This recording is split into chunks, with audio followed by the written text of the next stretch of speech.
I'd like to thank you all very much for being here this evening. We have a terrific program for you. Tonight's event is to honor James Norman and his 25 years of outstanding service to Action for a Better Community and the greater Rochester community. It's also, at the request of Mr. Norman, a fundraising event for the Endowment Fund at ABC, and I have some very good news to share with you about that in just a few minutes. First, I'd like to introduce the co-chair for this evening's event, Elaine Mike.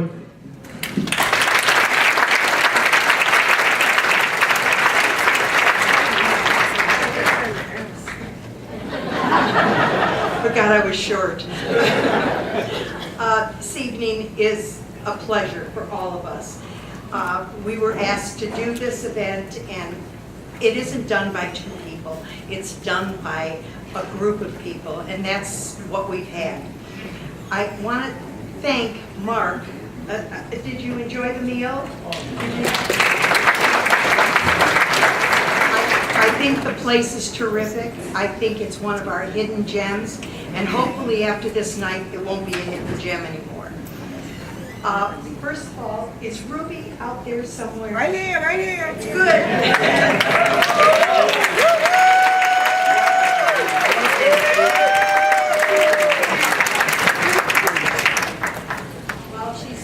While she's coming up, she pulled together a committee that was absolutely wonderful for all of us. She made it easy. We said things, maybe we came together and we talked about things that could be done, and Ruby, the next thing you saw, things were done. So she made this entire event happen. Ruby, come on.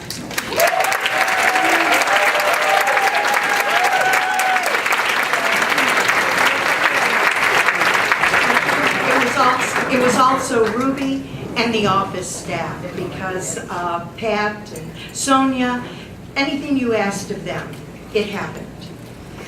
The next person I want to thank is Lois. And is Lois out here? Here is she. Come on.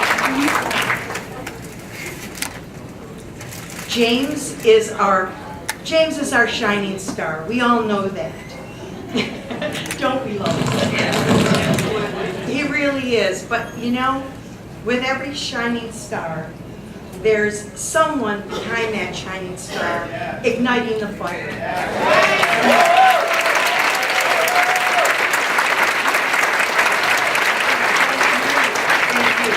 I think Mr. Norman says yes too. These are for you. These are for you. Thank you.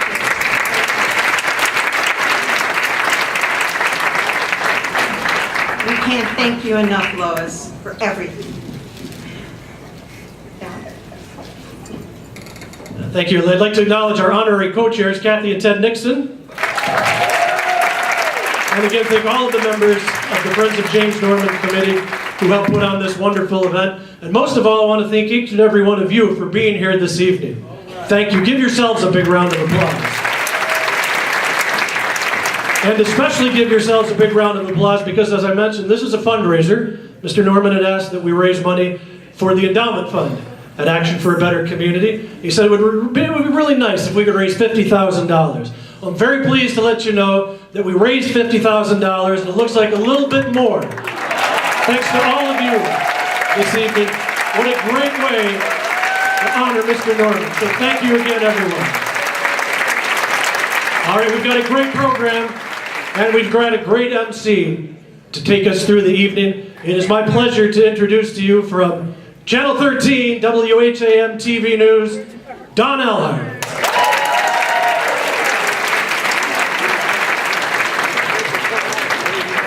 Thank you so much. What a wonderful group this is. And James, you should be honored by the people we see in the audience tonight that have come out to pay tribute. We certainly want to recognize all that you've done. I was honored to be chosen to be the MC for the event, although Ruby did confess to me they got together as a committee and they said, you know, we need someone to MC this, and we probably should get someone that's in the media, maybe someone that's been on the news. What criteria can we possibly use? And someone said, I wonder if there's anybody that was around when ABC started.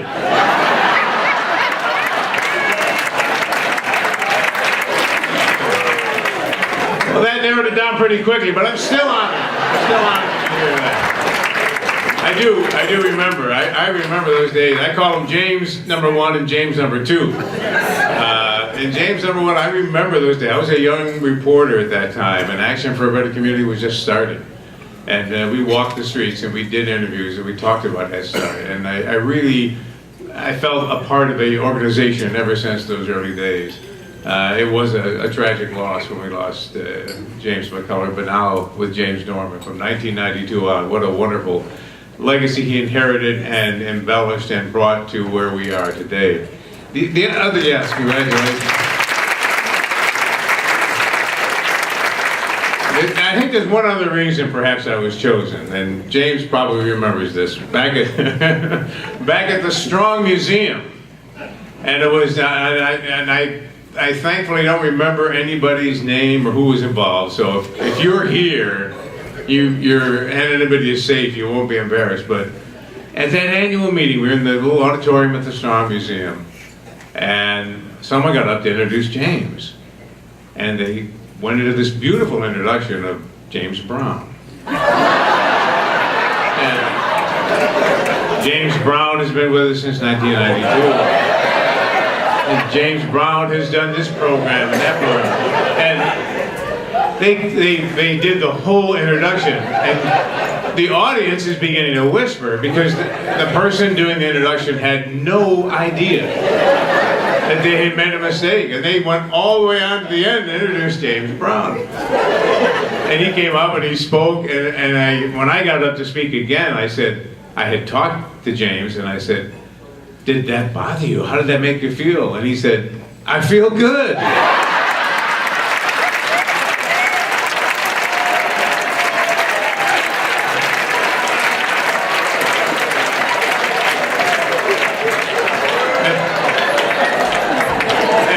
After he said that, I said, I knew that he would. So.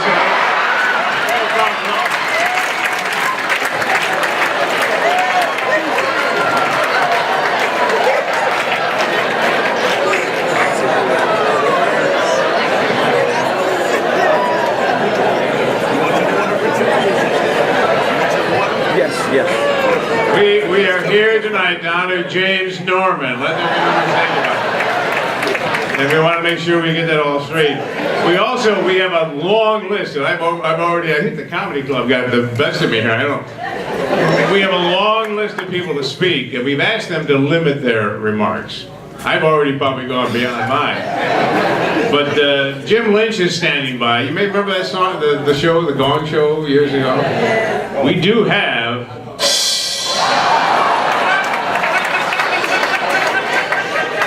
so just a word of warning to Wade Norman, to anyone that...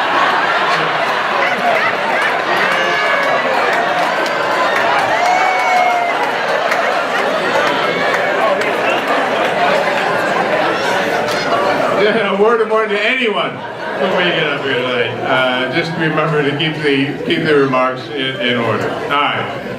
We are going to begin with the family, and you've heard from some. What I did want to acknowledge, I have been to many events. I have seen many video tributes. That was one of the best I have ever seen. Whoever put that together. Wonderful, wonderful video, and something to treasure.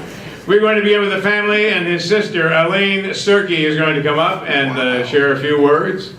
So, Elaine, please come forward. Right here. All right.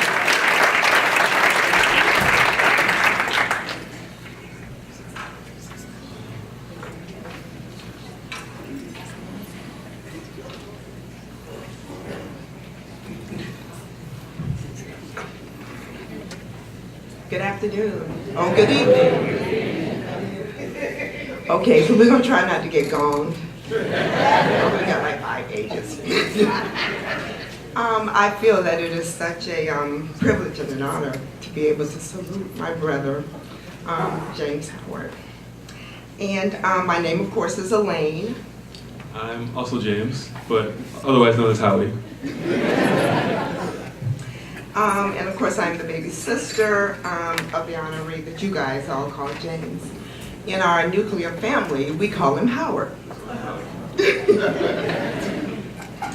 As I considered what I might say and share with you tonight, I recognized that there were many qualities and many attributes that Howard's friends and co-workers that you already kind of knew about and that you were already aware of.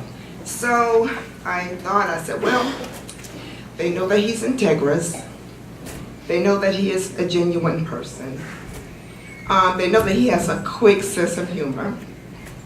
They know that he has good family values. I think that in both his professional and personal life, we've seen him meet all the challenges. He meets them head on. I think if he's your friend, then you know him as a good friend. I think that if he's been your coworker or he's been your boss, that he hasn't asked more of you than he would give of himself. I think that he has led with vision and with clarity. If you are a part of his family, as I am, and that's how he is, then we know that he is loving and supportive. So I couldn't think of what else then would I tell you. So I thought about it a little bit, and then I figured out what I'd say. When I was young, very young, so I decided to go way back. One of the first thoughts that I had was a story that my mom told me. And I don't know if you remember this, but let me just set the stage. In our family, my dad was chairman of the deacon board at the church. My mom, she was involved in the organizations and that sort of thing. And she had been a teacher in our hometown, so she did stuff like teach us the 23rd Psalm, the 100th Psalm, the Lord's Prayer, etc., etc. At our church, they would have oftentimes events, and it involved a lot of eating and socializing, when they would have, maybe the end of a program or something. So I am told to understand that Howard got the opportunity to say the grace. And so he said, let us pray. Jesus wept. Moses crept. Peter fell down the back door step. Let's eat.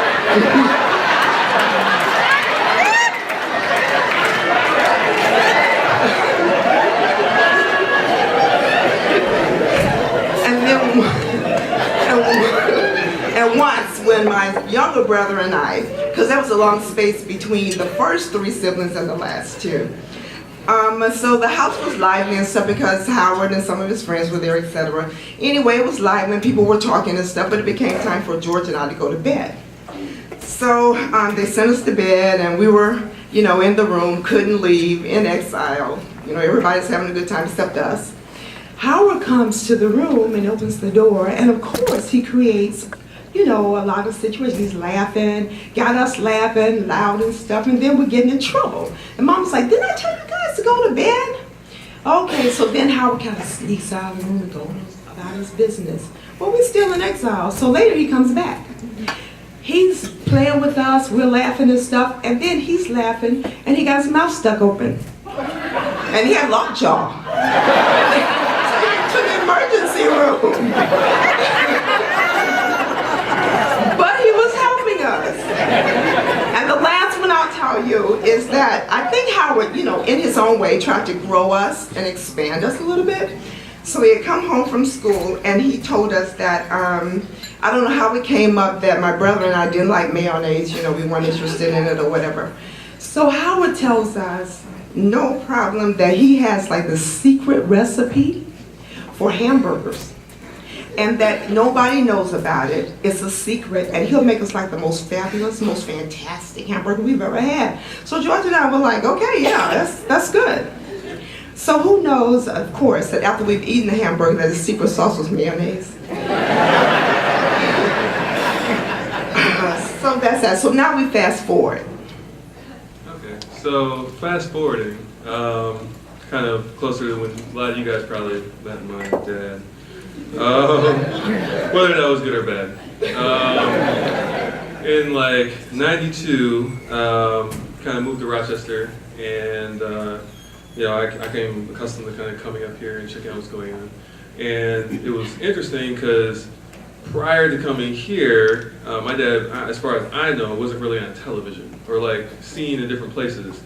And so I was like, what's so important about what he's doing? And so, like I went to the office, it was like on Plymouth Road. It's like an old little house looking thing if I remember correctly. And there wasn't a lot of people there, it's a bunch of like old computers. And I was like, okay, this is cool. Like I don't really know what's going on, but it looks not too far from what was going on in the state of Michigan. But, whether I knew it or not, like they were doing very important things for, preparing to do very more important things for the community.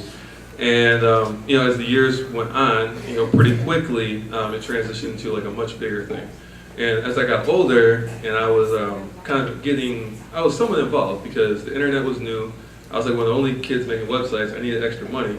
So then I was showing up to Action for a Better Community to build a website.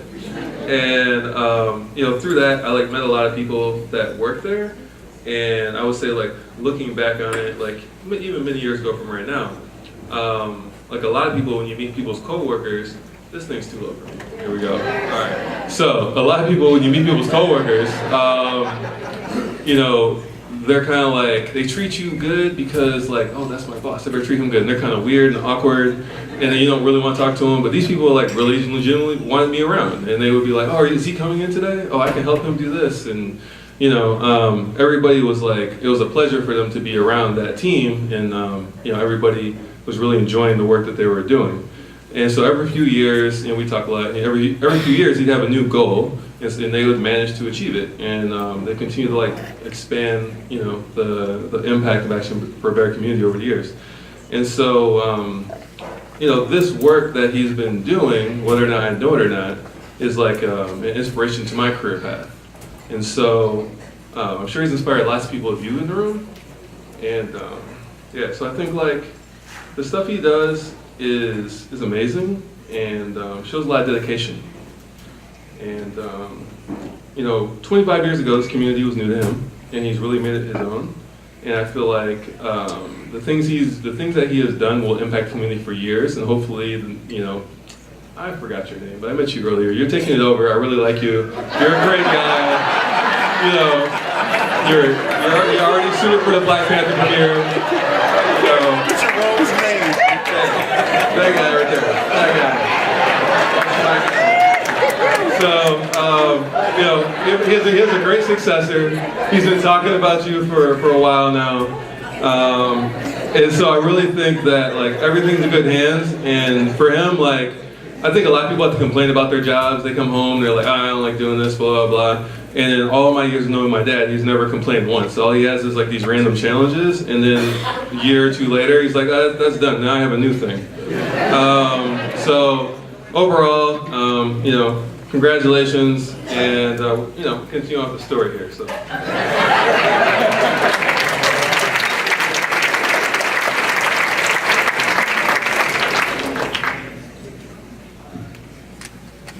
All right, so how would I feel? It's a great man who's used his life for service, and that is service to all of us. And he is by no means done, because he is formally retiring from ABC. Of course, he leaves ABC in very capable hands. He will remain in this area, teaching at the university, working in his church, participating in certain boards, maintaining and nurturing friendships and relationships that he has established and long since established, and then just enjoying his family. However, he spoke about retirement for many of years. I don't know if he's mentioned it to you, but he's mentioned it to me. And so, I don't know if you've noticed, but he's been world traveling and doing lots of different things. I plan my travels based on this man's travels. He's never been anywhere in his life. As a child, it's like the vacation was like, we might go to the water in Detroit. Like, we're not going to Hawaii. We're not going anywhere like that. So, but he's been to Hawaii, he's been to Egypt, and he's been to Cuba, and then, so he's going all these places. But he's managed to do that while he's working. And he's like, I'm on a new board, and he's still working. And what else is he doing? He's doing that, he's teaching, but there's I'm executive coaching, but he's like still working. So bear in mind, I don't know if you know of the Michael Jordan phenomenon, the Sean Carter phenomenon. For those who don't know him, is by his normal name, Jay-Z phenomenon. Many people have said they're going to retire, and this happens. But let's just hope that he doesn't come back to the office. So that's all I have to say about that.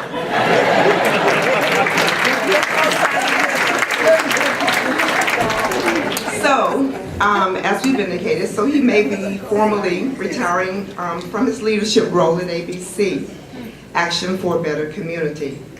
But he would never walk away from taking action to create and help sustain a better local, and by extension, a world community where his family values of equality, opportunity, and fairness can be realized. Howard, we're so proud of you. Congratulations, and we hope you enjoy it.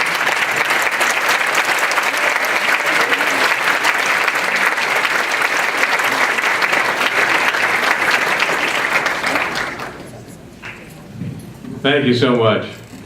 We have one more family toast, and of the family time allotted, that leaves 45 seconds for Silas. Silas Norman, please go. Pardon? Oh, you make it. He was, all right, so we don't have to worry about Silas, right? Silas. With no gong for Silas, he's on the plane didn't make it, so we're all set there. All right. We think the plane from Albany has arrived, though. So our next speaker, Senator Joe Robach. I didn't get a chance to see him earlier, but I know he's here somewhere. And we go back a long time as well. When I was starting out in news, I think it was back in the Urban League days. Our former mayor of the city of Rochester, William A. Johnson Jr. We welcome him.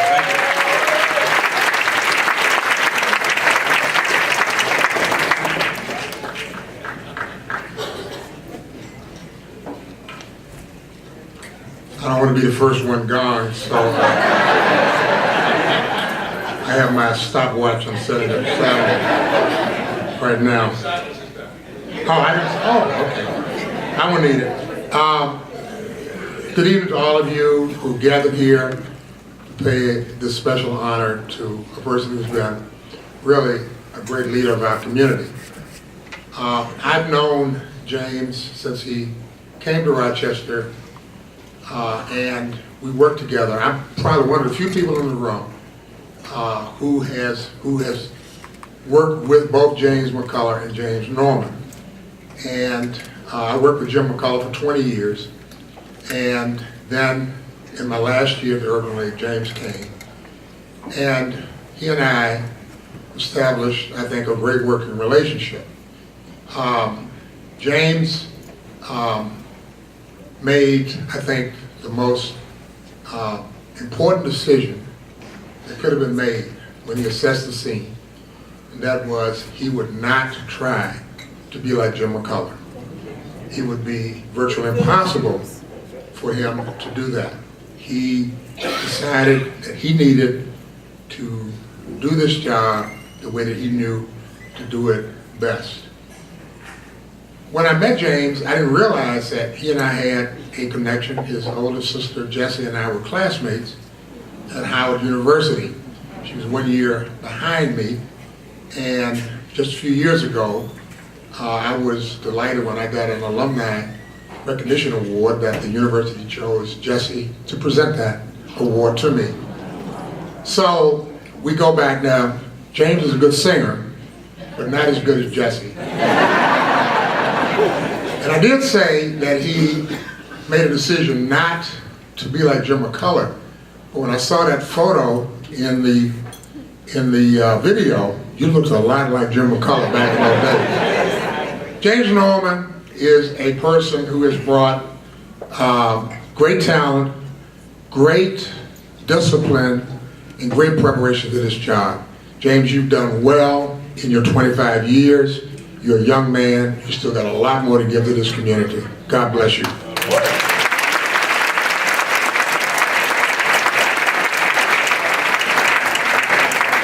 Thank you, Mayor.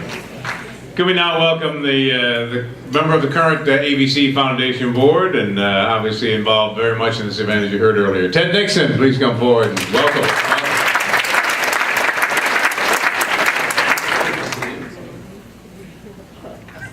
I am honored, first off, to be asked to give a toast for James Norman, who has become a really, really good friend over the years. Life throws things at you that can be astounding sometimes. Some people call them coincidences and some people don't. But 25 years ago, I had just finished up, rather abruptly, a 25-year radio career, and I woke up one morning and I wasn't doing that anymore. And shortly thereafter, I went down to the Americana Hotel looking for something to do with my life. And James had gotten to town not too long before that. Kathy and I went down to this event. I don't even know what the event was, but you were there. And you said, "So, what do you do?" And I said, "Well, really nothing." And he said, "Well, why don't you stop over to Plymouth Avenue, to ABC's facility over there, and see if there's anything that interests you." And so, as I said, I had nothing to do. I went over to Plymouth Avenue. It was really something else. If any of you ever visited there or saw that, we had about twice as many people as the building held in the building. And that's where you operated for a number of years. And it was not long after that that James asked me to do something specific in the agency. And he kept doing that for 25 years. Now, fortunately, I got a job. So it wasn't a full-time operation, but it was a total operation of the heart. And it was, and I am thankful to this day that you asked me to join your efforts. And I'll just close with one thing, and that is my son has a way of saying, when you run out of real conversation, you can always talk about sports, which James and I have done tremendously over the years. Now, he grew up in Michigan. I grew up in Minnesota, so twice a year the Vikings play the Lions, and we get conversation because it's usually a heartbreaker one way or the other. And this last year we split, so we're still talking. Congratulations, James.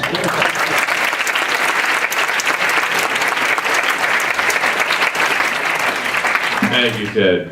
And now please welcome former ABC Board Chair, Freddie Caldwell. Freddie.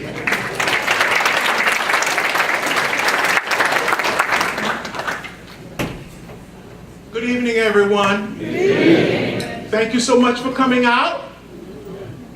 I was taught to, if you want to be admired by your friends, get up, speak up, shut up, and sit down. So I want to toast James from two perspectives. One, when James joined the ABC family, Wanda Strother was the board president and I was the vice president. She was outgoing. And James asked me, was I ready to be the board chair? And I said, with your help and guidance, I'm ready. And that's exactly what he did. He guided me through the process. He allowed me to learn at my own pace. He taught me how to play golf. Because of my relationship with ABC and with James Norman, I got a chance to play golf in some of the most prestigious golf courses across the country. And I learned a deeper understanding of what community action is under his tutelage. And I thank you for that, James, forever. I'll always thank you for that. Because that experience gave me the equivalence of a college education. Just working with this organization and volunteering. And then I worked for the organization for 5 years. He was my boss for 5 years. That too I enjoyed. Then when me and my wife decided we wanted to get married, I asked James to be my best man. And he said yes without hesitation. And I thank you for that too, my friend. So I wish you and Lois a long and fruitful retirement. And we all want you to be happy for the rest of your life. You made us happy, you helped this organization, you helped this community, and thank you, thank you, thank you.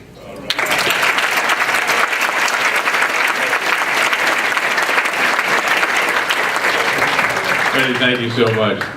From the Department of State, an ABC program analyst for 23 years, Annette Marchese is with us now. Here tomorrow as well. Annette?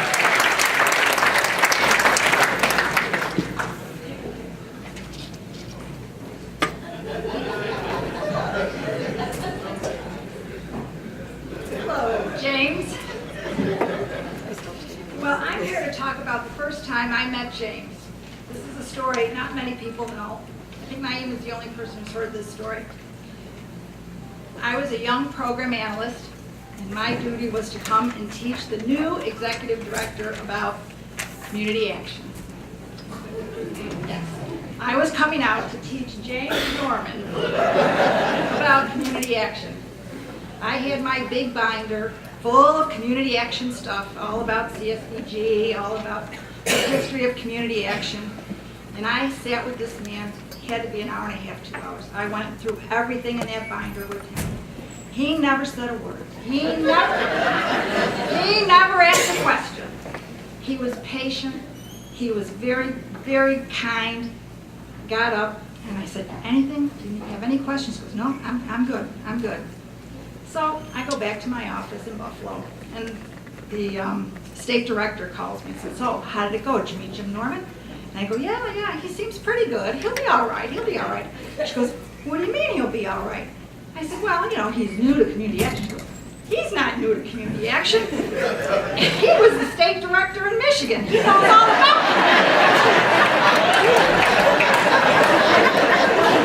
Well, there you go. I was very surprised and very embarrassed. So this story comes to, for me, to epitomize what James is all about. He's not boastful. He's not braggadocious. He could have stopped me at any point and says, honey, I know all about community action. He never said a word. He let me go on. And of course, I was much younger then, and I was pretty darn cute then.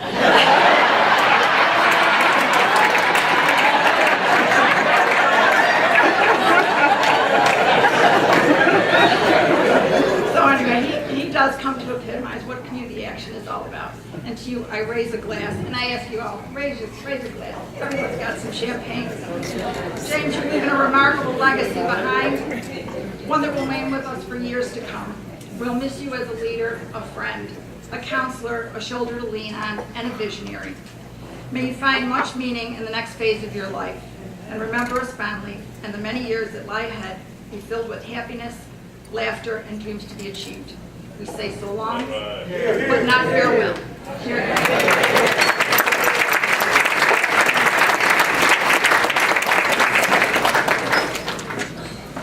Thank you so much. And now please welcome the former president and CEO at the Community Action Partnership of the Greater Dayton area, Tim Donnellan. Tim, come up.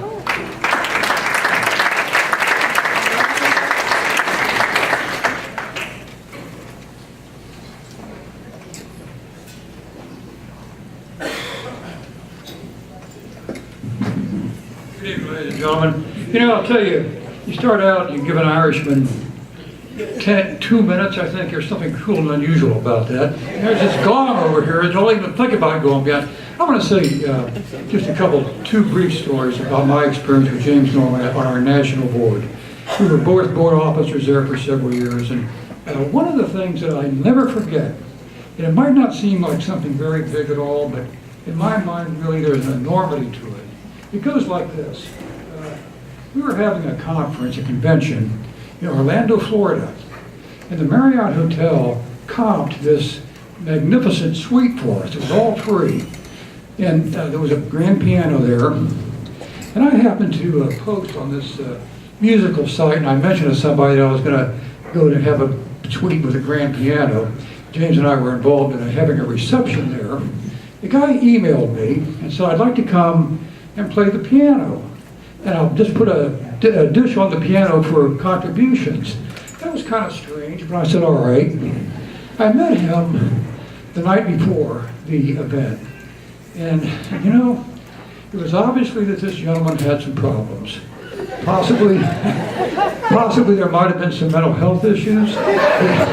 He obviously needed the money. He didn't, not a lot going for him.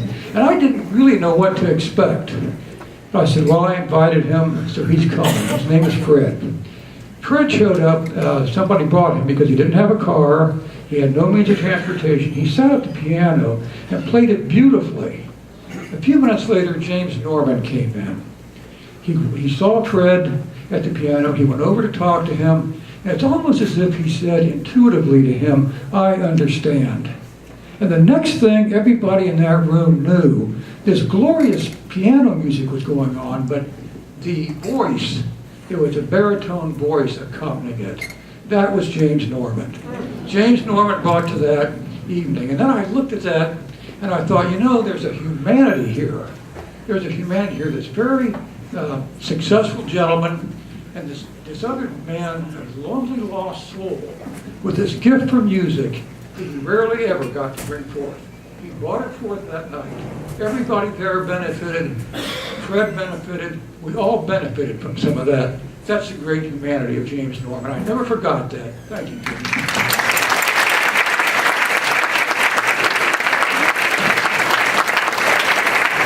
Thank you so much. And now, please welcome the former president and the CEO of the United Way of Greater Rochester, Fran Weisberg. Please come forward. Good to have you here tonight. Thank you so much. This is such a great honor to be here. Where are you, Jim, to get to? There you are, sorry. It's hard to see out there. You know, I've been thinking for the last few weeks, what would I say, James, that so many other people aren't saying? And first of all, I think back, I actually knew you when you first started here, when you first came as the CEO of ABC. And a few years after that, a group of us, I don't know, Bill Clark's here and many others, we started that Council of Agency Execs, again, actually, because of that United Way of Greater Rochester and many other things, so that we could have a voice of what was happening in this community. And I've thought so much about everything about you, James. You are an elegant soul. You're so smart. You're very wise. You're an amazing leader. And I know so much, and you've run this great organization with so much heart and so much soul.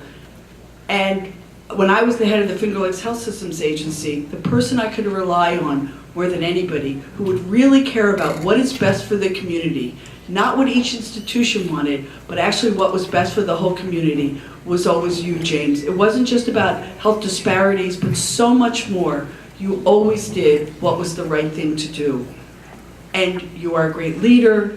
You're wise, you're so elegant.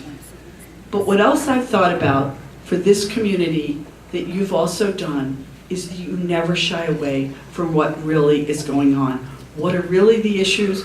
What are really the problems? And very importantly, what do we need to do? What are the real solutions in this community? So I'm sorry that I'm not doing a lot of humor and the roasting of you, because we need your voice, your passion, and what you're about more than ever before in this community.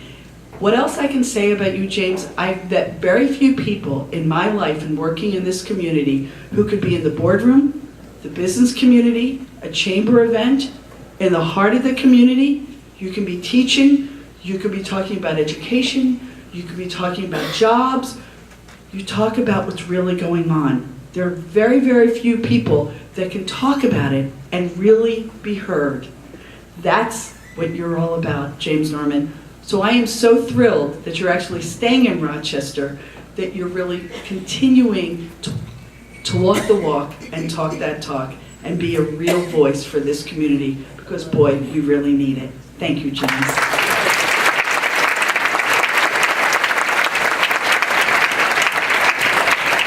Thank you, Fran. Very well said.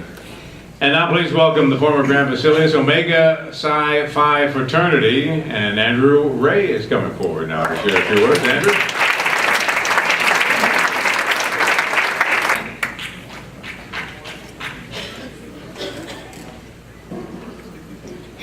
Before the clock starts, I think we all want to give Donnell Hart, who is now in the Guinness Book of Records. If you didn't see that on ABC News, he's in the Guinness Book of Records as the longest broadcaster.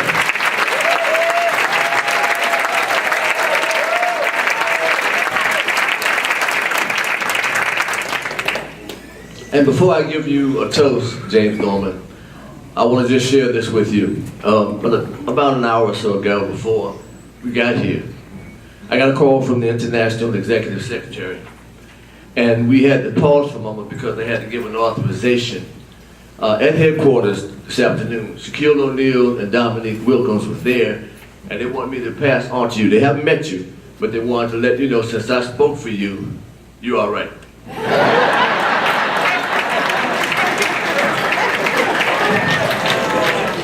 But a tribute to this great man. I had the opportunity to see Jim McCollough shortly before he passed. I went to St. Mary's. And he said to me before he left us, he said, please continue to support those who support this community. And James Norman came along. And he's done just that. So a tribute to you, James, I'll share this. If I am the only one to tell you of the work I've done, if I am the only one to tell you of the races I've had to run, if I am the only one to tell you of my commitment firm and true, then who am I trying to convince, me or you?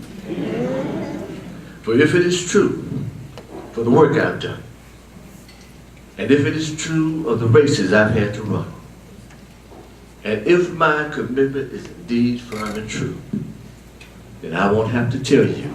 You will see what I do.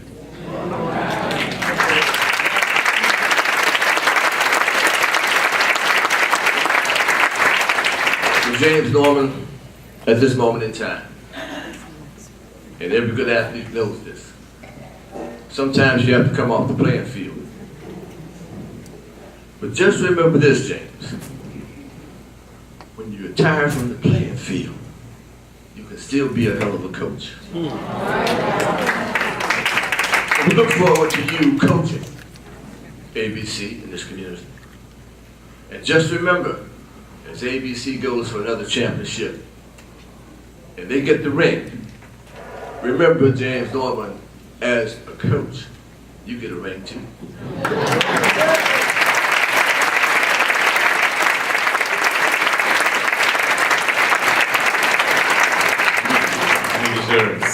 Now for the moment you've been waiting for. Chief Strategy Officer of Common Ground Health, Wade Norwood, ladies and gentlemen.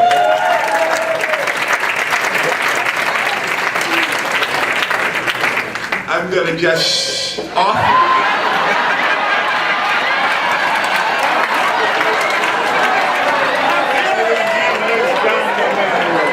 I thought in the toasting there'd be no laughter. I'm going to offer you James Norman with two stories and one quote. The first story I want to share is that I have a clear memory of getting a phone call from Mr. Norman, who called to ask me to serve on something called the African American Health Status Task Force that I'd never heard of. And it was being convened by a group called the Finger Lakes Health Systems Agency. Boy, that was a mouthful. Never heard of the place before. But when Mr. Norman calls you and tells you you have to do something, I did it. And I am struck that, along with the brilliance of chasing Lisa Hardy Norwood, coming over and becoming part of the Finger Lakes Health Systems Agency has been one of the most brilliant things I've ever done, as well as listening to Mr. Norman. Because Mr. Norman then joined with Brian Hetherington to convince me to join the board of the FLHSA. And then he partnered with Bob Thompson to convince me to accept Bonnie DeVinny's offer to go to work for the FLHSA. And then he has been a partner with Fran Weisberg and Trilby DeYoung to make sure that I remain there at the FLHSA. And I am incredibly amazed at how Mr. Norman is a powerful, persuasive force in the pursuit of justice and equity, and does not allow anyone to equivocate from the simple truth that conscience must always decide the issue. The second story I would want to just share is that for those who don't know, Lisa and I raised a severely, profoundly challenged quadriplegic child. And for 8 years, it was very difficult for us to ever have the opportunity to go out publicly. But there was one event every year that was really aimed towards parents of children with special needs, that allowed for families to lay down the burden of what life is when you have a challenged child.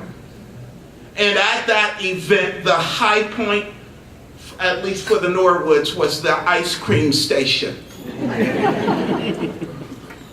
Our daughter really operated off of brainstem reflex action.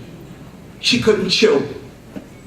And swallowing was just a reflex. And so we had to strive to find and make and prepare foods with the right consistency so that she wouldn't aspirate or choke. And feeding Tiffany was a 1 hour to 2 hour experience, unless it was ice cream.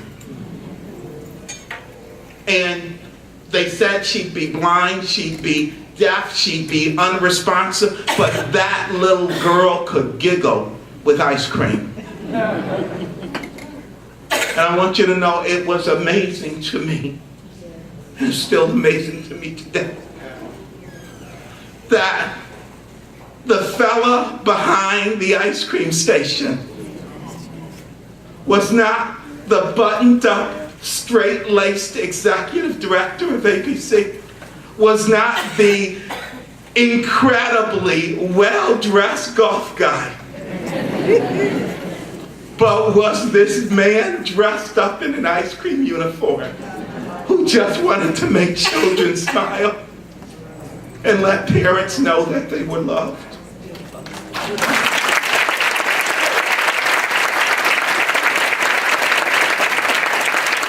And so, y'all are costing me time, don't get me going. There are hermit souls that live withdrawn in the peace of their self-content. And there are souls like stars that swell apart in a fallowless firmament. But then there are pioneer souls like Mr. Norman that blaze a path where highways never ran. And I hope to be a little bit more like him so I can live in a house by the side of the road and just be a friend to man. I say to James Norman,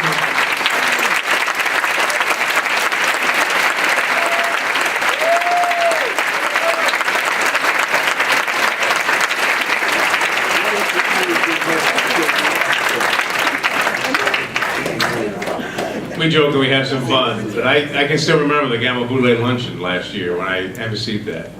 And I actually came back to the newsroom, and you can find people that will remember my quote. I said, I could listen to Wade Norwood all day.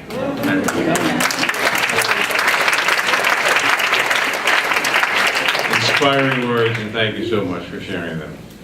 Could we please now welcome Loretta Scott, obviously a distinguished member of this community and the Rochester City Council, and former ABC board chair as well, to share some comments. Loretta, good to see you.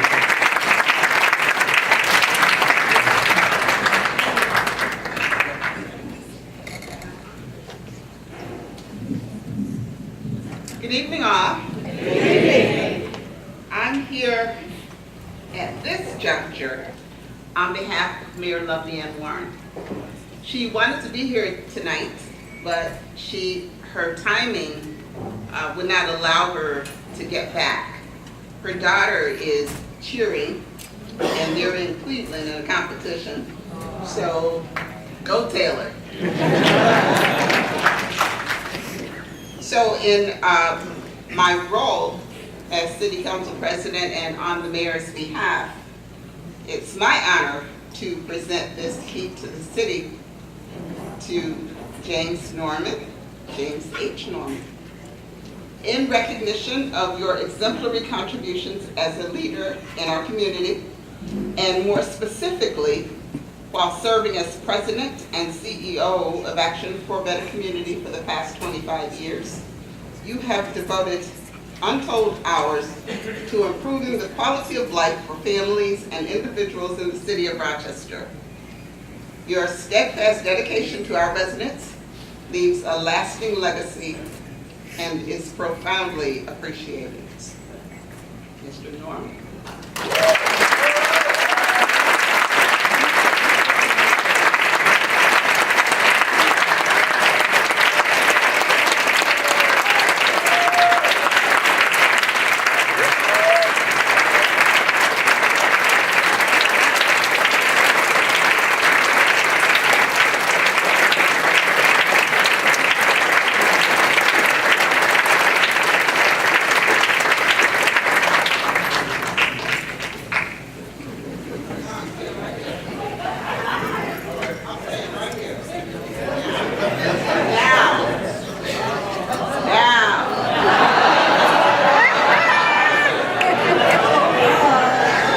Mr. Norman. I've been around ABC forever, almost. Okay? I was on the selection committee and all of that when Mr. Norman came. Yeah.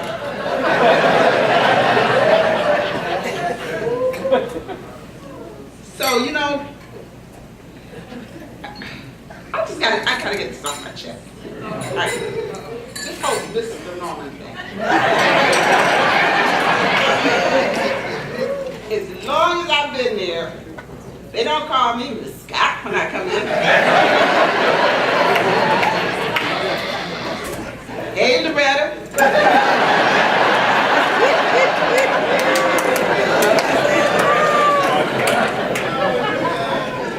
So, this is how I rationalize that. This is how I alleviate the damage to my psyche. My favorite movie of all time is The Color Purple.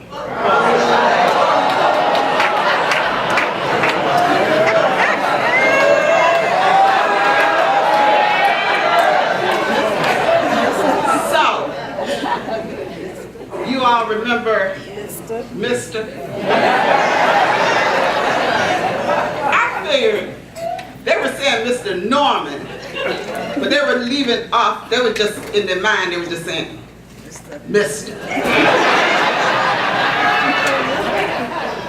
And we know how they felt about Mr. But you know, come to think of it, he does have a little Danny Gloverish.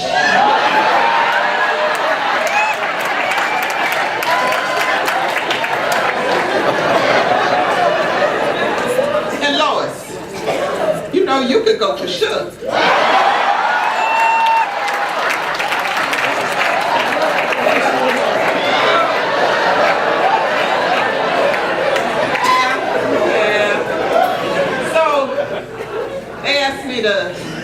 To roast you, but I can't do that, you know.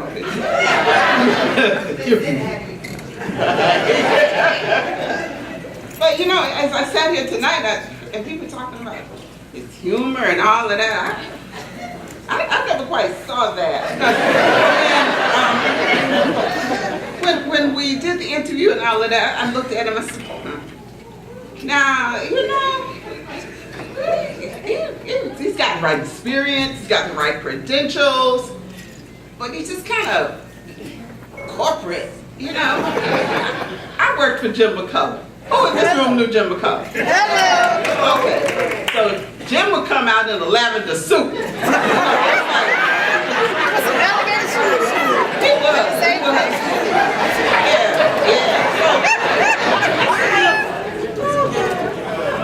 I don't know, well, I guess we could get used to it after a while, because he does have the skills that we need. But he just seemed kind of reserved. All that went out the window at one of our holiday parties.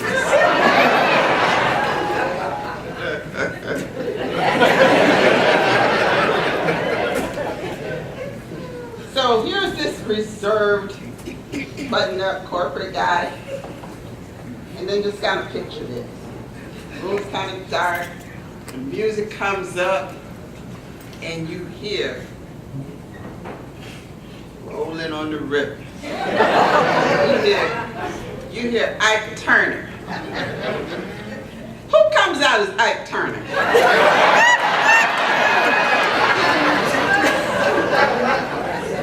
Yeah, that sort of put it in perspective. We were all right after that.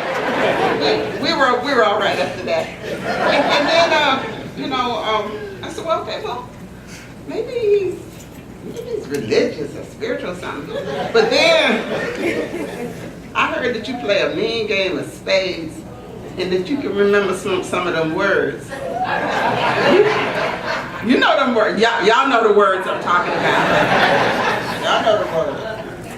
Yeah, so okay, well.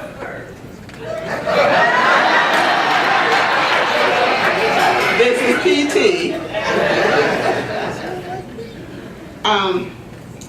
Okay, so maybe he's like chivalrous or something, right?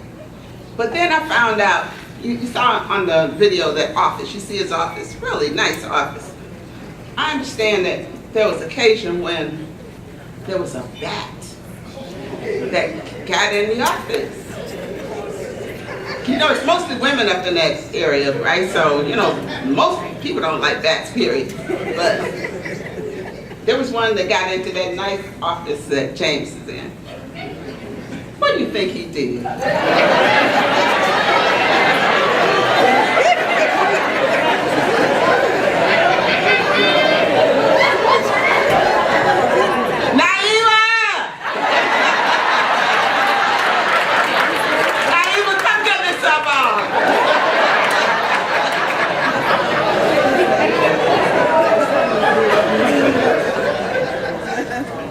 But that's okay. You know, it's all good. We love you anyway. And, you know, so the reason I'm here is that they told me that at the signature luncheon, comment that I made that sort of made them want me to come here and say kind words about James. Because I told him he was sort of, it was like the Obama effect. You remember when Obama got elected and he came in the office and he was all svelte and smooth looking and young and unwrinkled and he was, and then,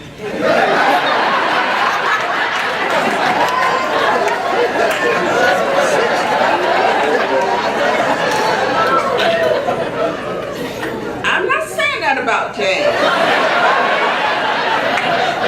But the best to you, James.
all. First of all, I'd like to say that I'm really glad to be here, and Loretta, wherever you are. Was that oh, now it's High President. I heard those snarky remarks you made about myself and James over here. Talking about our hair, I'm sure, talking about how great we got. Okay. Well, we don't, okay, I can take a toast, I can take a roast. I'll accept that. You just got to be ready to take one when you get one. So since this is a roast, you want to talk about hair. Calm down. I'm not going to spend any time on your hair. Why should I? You didn't. No, but we're here. You look great. And they told me that you could take that joke, so I'm so glad you took it in stride. But we're here to roast James here. Or as I called him in private, I call him J-No. J-No, you get it? J-No. I called him that on maybe 3 occasions. Let's see, when he asked if he could sit in the Oval Office seat, J-No. When he asked if he could call up some young moon on the private phone, J-No. When he asked me if I'd vote for that other guy, Jay, definitely no. But be that as it may, I just want to say that, as you know, I keep records on everybody in the country. We all do, all the records. And we have some of the things about J-No that a lot of you guys we keep a dossier on everyone, and even though ABC means a lot to you and to the community, there are a lot of things that ABC meant to J-No before he even got to the Action for a Better Community. But ABC has always been a part of his life, and I'd like to disclose a few of the government ABCs that he tried and failed. We have here that he auditioned to be the lead singer for the Jackson 5's ABC album. Didn't work out too tough for him. Also, take 2. Also, it says here that he started an upstart company called the Acme Biscuit Company, ABC, Acme Biscuit Company. That didn't make him any dough.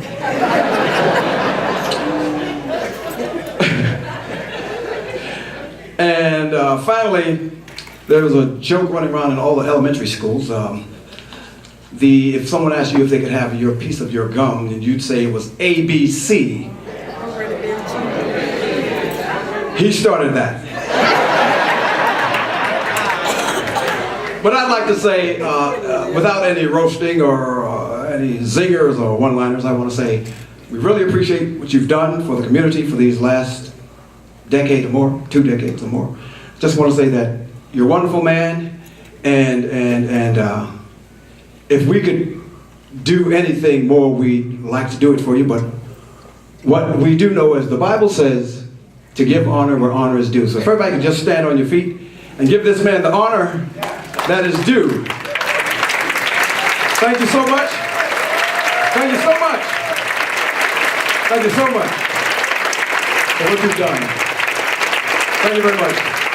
And thank you, God bless you, and God bless these United States of America.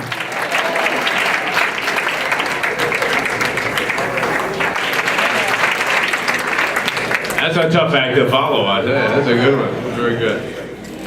We have heard a lot of tributes. We've heard a lot from the community. We've heard, obviously, from the highest government officials we could find. We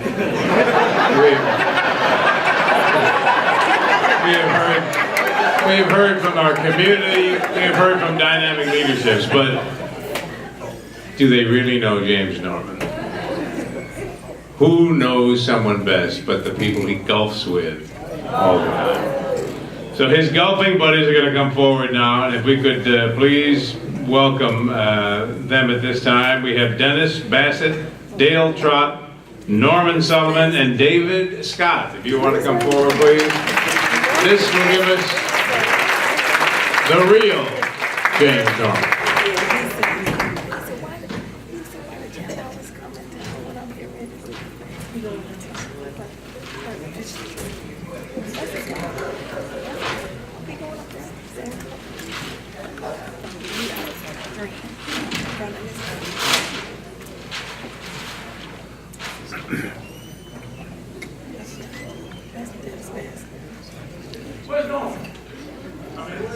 Talking. You come.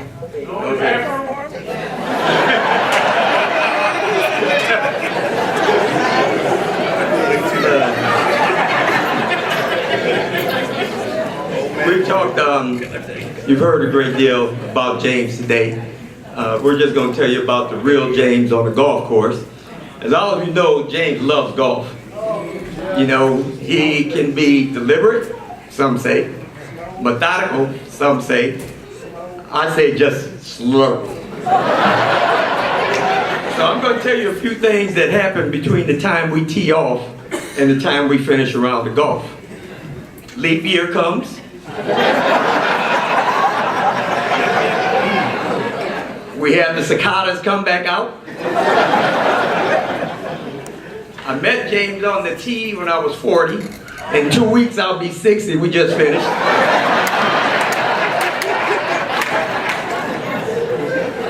And we went up to play a mountain course one time. We had a great time.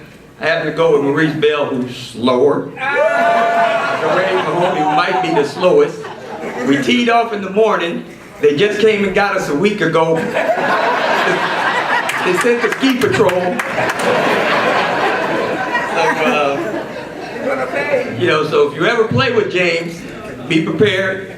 Pack a lunch. Pack a suitcase, because you'll be out there a while. All right? But all in all, I just want to share with you something about James that it's a favorite quote of mine, and it's in the book. And life isn't about waiting for the storm to pass. It's about learning to dance in the rain. Thank you, James, for your relentless pursuit to make the community better for all. You've been a great mentor to all. Been a great mentor to me. And you're a voice of reason that we've been blessed, Gloria and I, to call you a friend, and Lois as well. Gloria and I, along with everybody else in here, I'm sure, are grateful you learned to dance in the rain, and so is the community. Thank you. Enjoy.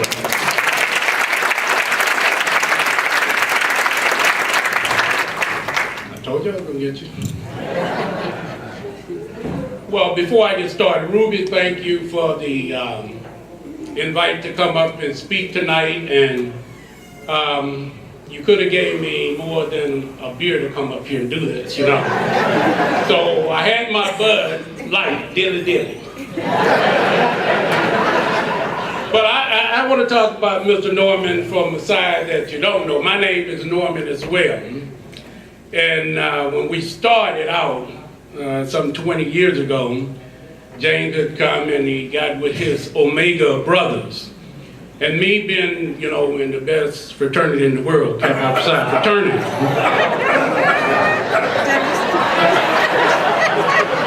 We had a Greek tournament in golf. And for some reason, every year, I would get paired with James Norman. To find that everybody was afraid of him because of his size, and I was the only person to compete with him. But what they didn't know is, as I was new at the game, and James would carry me around the court and just put foot in my butt. But the sad part is he bragged about it. It's like, if you play better, you can score better. I said, okay. Payback is the mother. So we both became a part of Big Brother, Big Sister fundraising. And we would bowl in the bowl-a-thon. So James come out, and I mean, he dressed the part. And I looked like a bum, and he come out with all his 3 pair of shoes and 4 balls in his bowler's bag.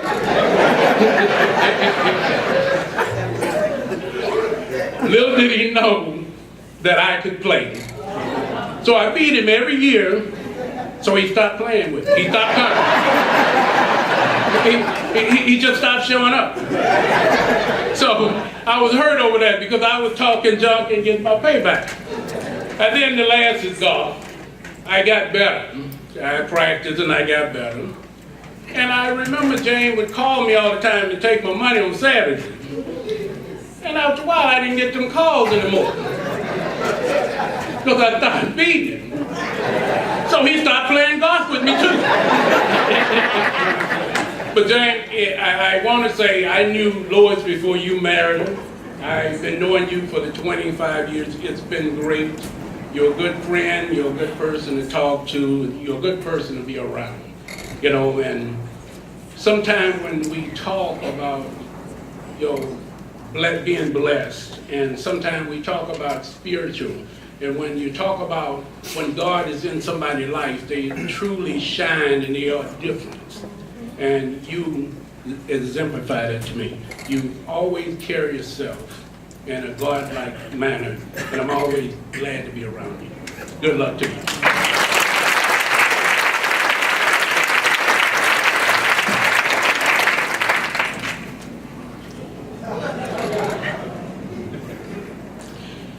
Well, James would really like to know what I want to talk about with his golf, but I'm not going to do that first because I think he needs some help. He thinks he can beat me, but that's not going to work. I had a gift for you, James, but I forgot and left the gift home. But I can tell you quickly what was in the bag.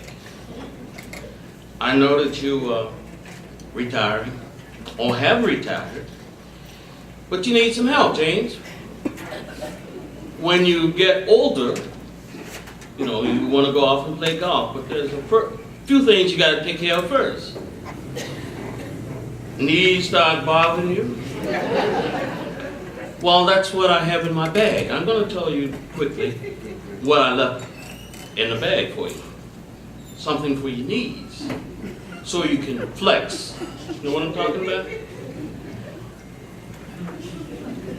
Well, when you get older, James, you will need something for the knees. So I got you some Bengay. And when you are playing golf, you don't always have a comfort room. So I bought something for you that you can take care of that, but you have to wear it. You have to wear it. You know, so because I don't want to see you, James, still doing this and didn't take care of business. Well, you know, as you get older, James, golf is a thing. Still trying to beat me, I know.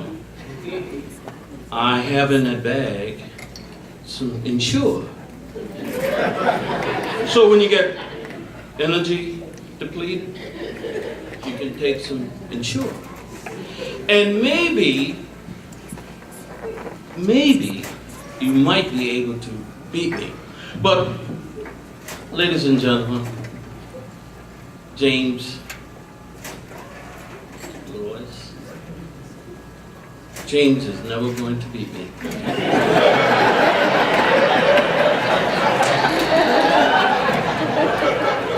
But I must say, he has been a good friend. He is my Omega brother. When he first came to the city, he invited my wife and I to one of his functions because he thought, we had talked about golf, and he thought, oh, I got a chump here, beat him. Didn't work, but we appreciate your taking us to that function. Well, I'm not going to, where's that horn, whatever that is. I'm not going to stay any longer, but congratulations.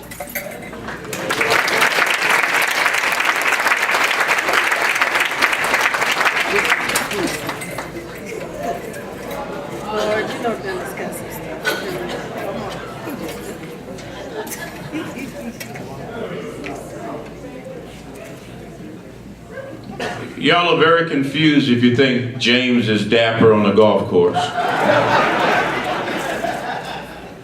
James wears black shoes, brown belts, striped pants, and we try and have a discussion with him every time he comes on the golf course. And what we did was, we took a collection up so we could help pay the RG&E bill, because we know James was getting dressed in the dark. Because you could not dress like that if you saw what you were wearing. So, I don't think it worked.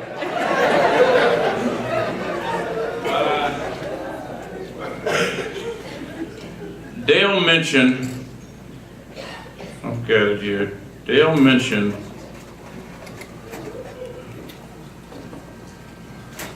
deliberate James Norman.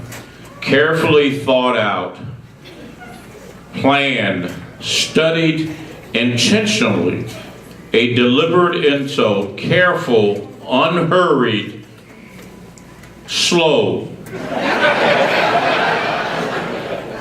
James and Dale and I were members of Cobblestone, and we'd be a threesome, and sometimes we would get a fourth. And so we got this gentleman to play with us, and I'd like to show you a picture of the guy before James hit the ball. Now, don't show it yet. James has a way of thinking about the shot, coming to the tee, going back to the cart, putting his glove on, coming back to the tee, going back and getting his club, and then lining it up. The guy who we played with looked like this when James started. Young guy, we picked him up. He was energetic. By the time James finished and the guy's time to play, the guy looked like this. This is how the guy looked after James got ready to let him play.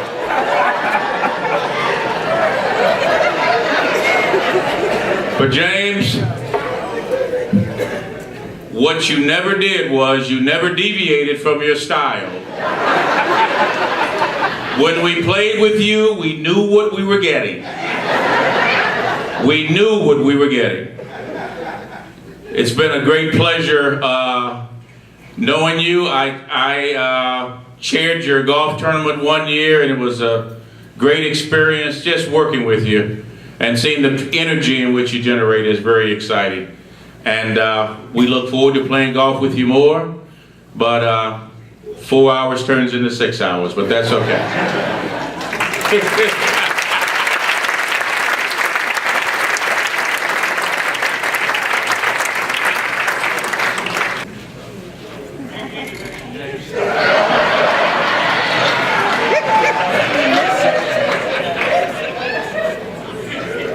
As we said, you find out most from those that he plays that golf course. But there was one other item they're going to put in that golf bag that they were telling me about, and he alluded a little bit to the problems that men have in older age in their bathroom habits.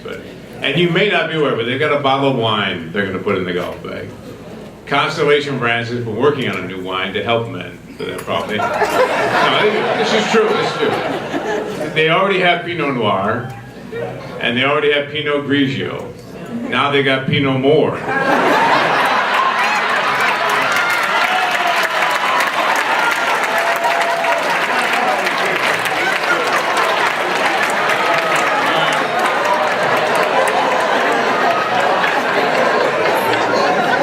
With that, can we welcome our guest of honor now? Dave Norman.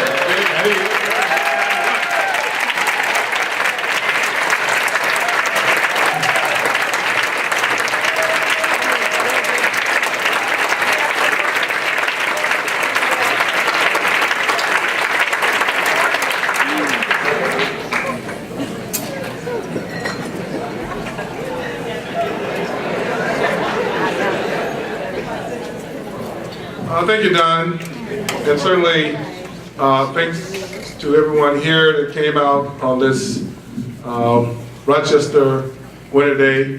When we came in, it wasn't too bad. Hopefully, it's still not too bad outside.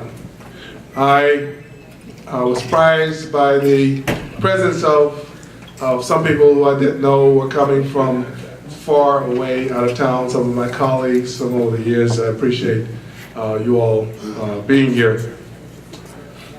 You know, when we started talking about having a party, I wasn't inclined to have a big deal, but when they said that it could be a way to benefit the organization, that's when I agreed that we could go forward in this way. So as the event began to take shape, I didn't know, any details, but I got more excited as the planning took forth and people began to ask me about the event. It was very unnerving, not knowing what was going to happen from minute to minute, because that's been my responsibility for a long time, to know what's going to happen. Maybe somebody said, well, you're probably going to cry, and maybe so, maybe not. I have to admit, I have a little bit of John Boehner in me. If you ever watch John Boehner, he can be talking 1 minute and crying the next.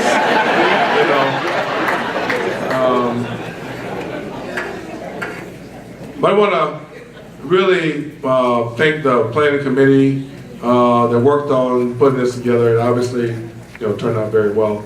So before I proceed, I want to give the committee a hand.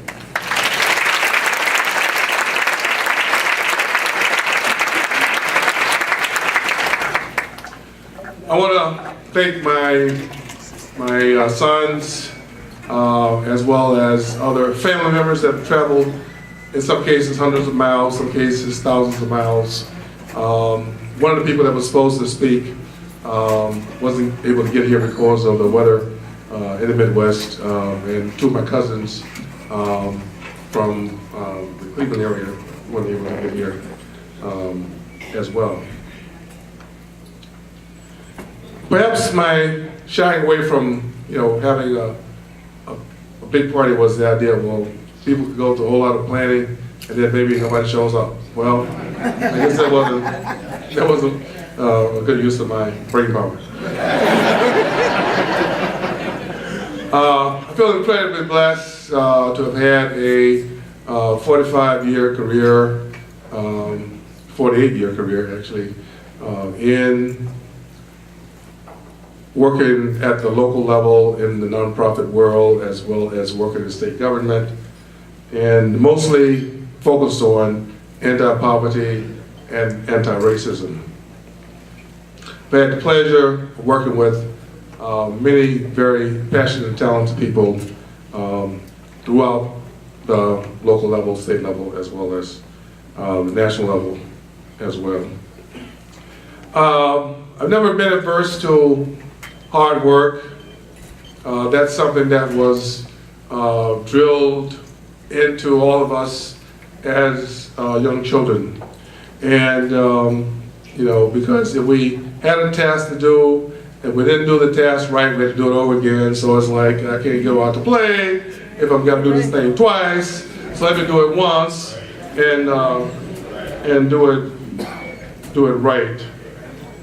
But I realized that it wasn't just hard work that's allowed me to enjoy the success I've had.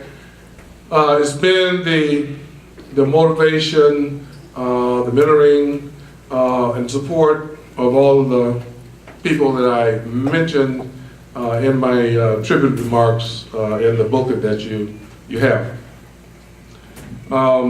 It starts with Sal and Janie Norman, our parents, who provided an example, who were involved in the civic and political life of the community, and we just following along to church 3 or 4 times a week, 3 times on Sunday, choir practice, different things, during the week.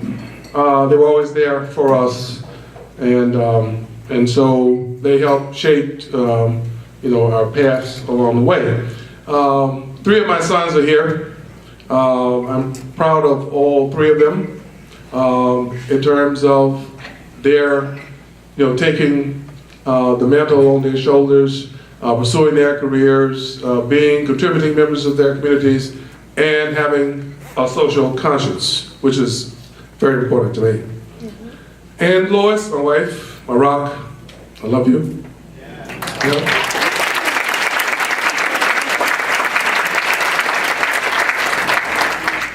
What I learned from all of my teachers and scout leaders and other folks is that you could build a career based upon the principles of honesty and fair play. And I sort of paired with that this verse from St. Matthew's that says that as you do unto the least of these, you do also unto me. So those things are things that have kept me centered and kept me focused on my work. So what's next? So I am starting retirement. Okay? And I have resumed teaching. I have signed up with the Rammerman Leadership Group, as one of their coaches, leadership coaching. And I am engaged in many different boards and committees, and I will continue with those for a while. So if you think about at what level I'm operating now, I'm operating at level 10. And so I'm going to get down to a level 7.5 over the next year, and then maybe in a couple of years get down to about a 5. And then I'll probably cruise at that point. Again, I want to thank you all for coming out, helping make this day special. It's meant a lot to me. And I'm looking forward to what Jerome Underwood is going to do as he leads the organization. Thank you.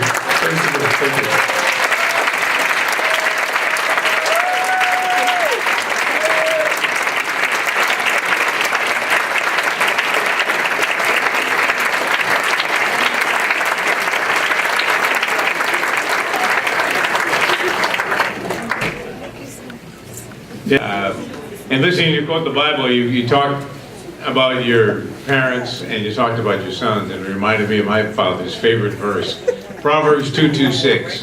Train up a child in the way he should go, and when he is old, he will not depart from it. And that certainly is a legacy that you have embraced here today. We thank you very much for being here. We thank you for, and I love, there's always some moments you capture from any event. The one for me tonight is dancing in the rain, not waiting for that storm to pass. And I thought too of 2 things. Thank you for coming to Rochester. Thank you more for staying here.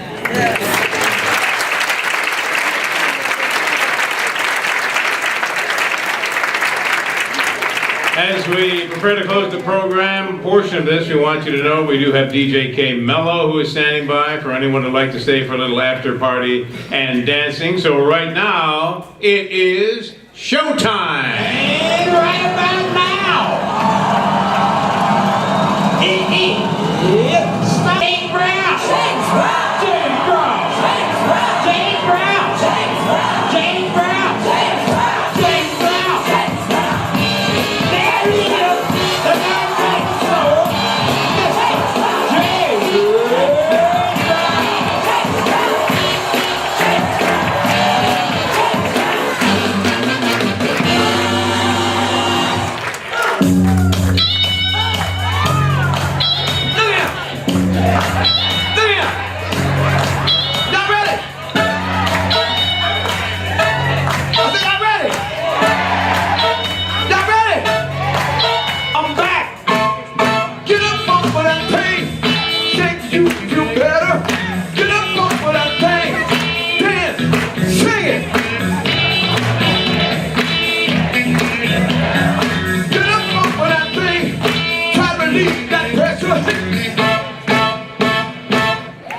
Stop that music. Stop that music. Stop that music. Stop that music. Stop that music. Stop that music. Stop that music. Stop that music. Oh, you stopped it, all right. I always hear that beat. Well, wait a minute, let me look at it. You know what? I think I need my James Brown microphone. Can I have my James Brown microphone? Can I get my James Brown microphone? Can I get my James Brown microphone? Wait a minute. Let me put my James Brown microphone.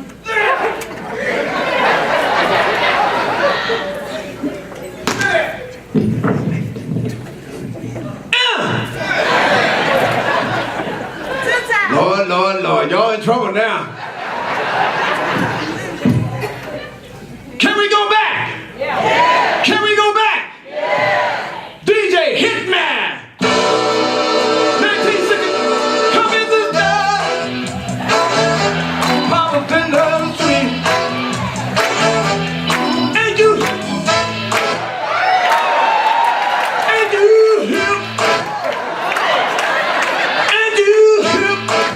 give the DJ a big round of applause if you don't mind. Good God. Ain't no drag. You bought the album, God bless you. Come on, mama, and dig this crazy seed. Not too bad. But mighty please. Ain't no drag.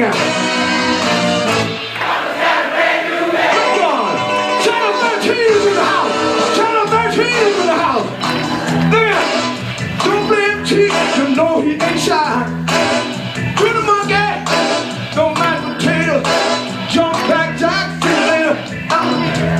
Wait a minute now. Come here, Randy. Cause I found my friend over here. Is you here now? I just love the new real estate. Ain't no drag. Ain't no drag. Papa's got a brand new bag.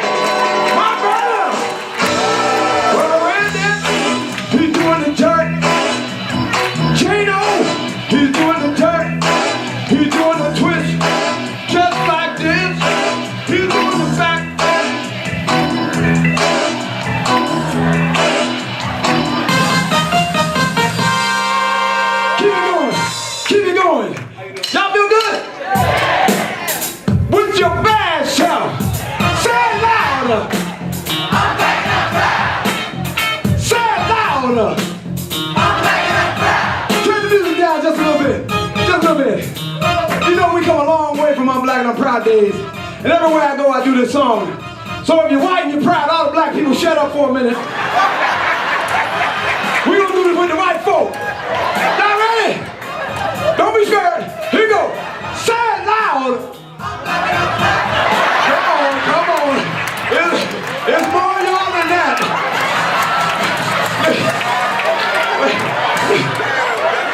Stop the track. Stop the track. Stop the track. Stop the track. Stop the track. Stop the track. Stop the track. The brother from Channel 13 said, I want to say it, but I'm outnumbered.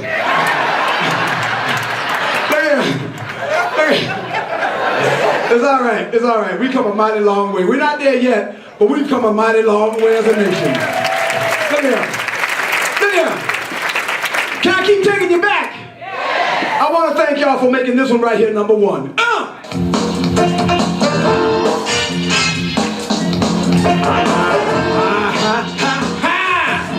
I got the feeling. Baby, baby. You know what you do to me. Hit me. Leave my heart heavy. I'm down. Hit me some feet. Baby. All right. Hey, hey. I got the feeling now. Can't help it.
Y'all crazy all over. Oh yeah! It started with this song right here. Please, please, please. Wait, stop the track, stop the track, stop the track, stop the track. Stop the track. Stop the track. Stop the track. Stop, oh, you stopped there. I just want to know how many real true James Brown fans we got in the crowd. James Brown. Y'all really like James Brown? Is this a real James Brown crowd? No, it's not. No, it's not. No, it's not. No, no, no. If you were a real James Brown crowd, you'd know the response is not, yeah, it's one quick short, yeah. Remember James Brown would say something, you didn't even have to understand what he's saying, but the whole band and everybody just said, yeah. So let's try it one more time. Wait a minute, wait, let me try it again. So look here. Y'all remember Tom G and a lot of people say?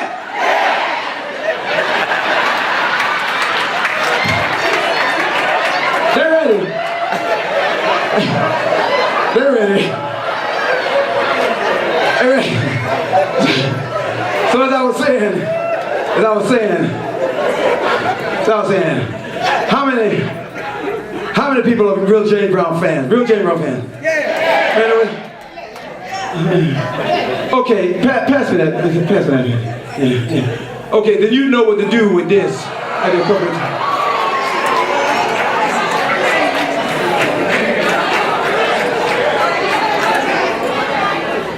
Now you said you're a James Brown fan. Brother, you're not even old enough to know who James Brown is. Are you familiar with James Brown? James Brown, come on man, James Brown. James Brown, point guard for the Orange Men.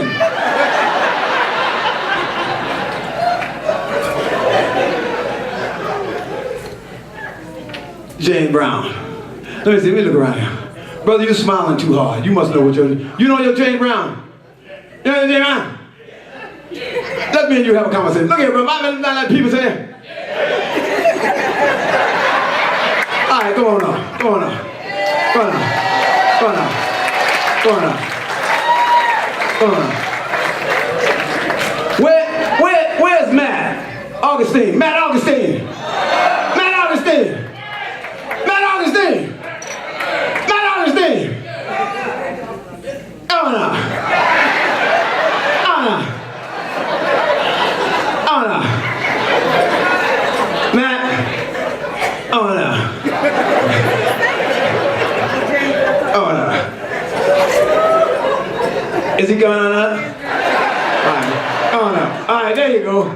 There you go. Lois, don't act like you don't see me talking to you. Get off your phone, Lois. Norman. Yeah. You're the only Lois Norman in the building. I just want to say 3 words. Gone out.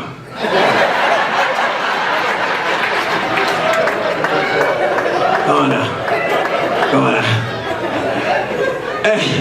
And just so y'all learn how to do this thing right, I'm gonna start off with young blood over here. Come on now, brother. Come on now. Come on now. Come on now. He probably never even seen this part of the show before. What am I supposed to do now? First of all, I'm gonna need some names. You don't have to give your last name. Some of us got warrants. What's your name, brother? Matt. He got warrants. Look at him. What's your name, daughter? Lois. That's Lois. Brother, look at him. Matt. Ain't nobody asked you your name. I said, look at him. Look at Matt. What's your name, brother? Matt. That's a good name. Matt, meet Matt. Look here, brother. I just want to say, from the bottom of my heart, and I mean this. What's your name, man? Les. That's Les. So we got Matt, Lois, Matt, Les. So I know y'all all know what to do with the cape, but now when you see me go down, on one knee, just put the cape over. They know. They put the cape over. Oh, not yet. Put it across your arm like I get. Don't.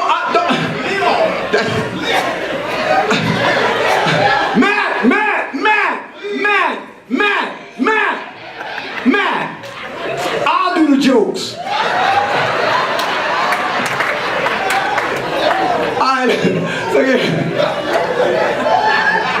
So you just can't call everybody up on the stage. Look here, now Matt, when you see me go down on one knee, then you come over, put the cape across me, you know, and everything will be all right. Now don't run over here and throw it on my back like I'm on fire. You know, take your time, handle your business.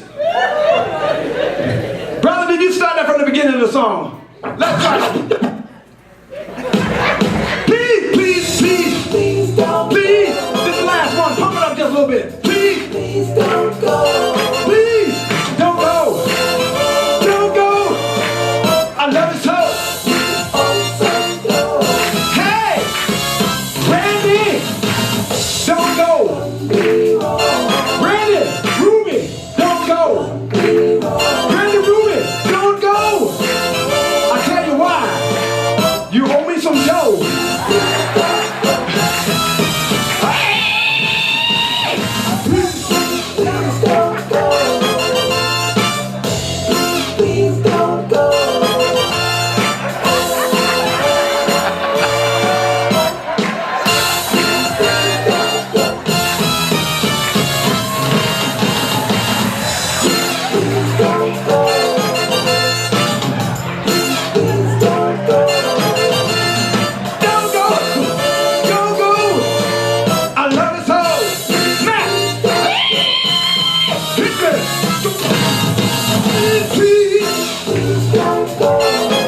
You know what?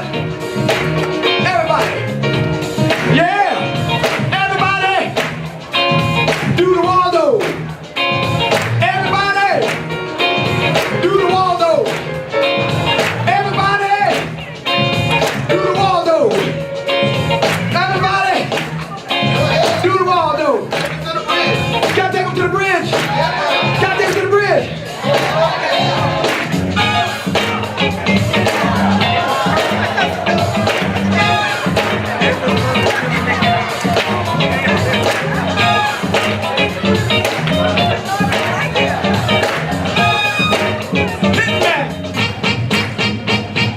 Get on up, get on up, get up, get on up, stay on the seat, get on up, like a tape machine now. Get on up, get up, get on up, get up, get on up, stay on the seat, stay on the seat, like a tape machine, like a tape machine. Can we hit it 9 times and quit it?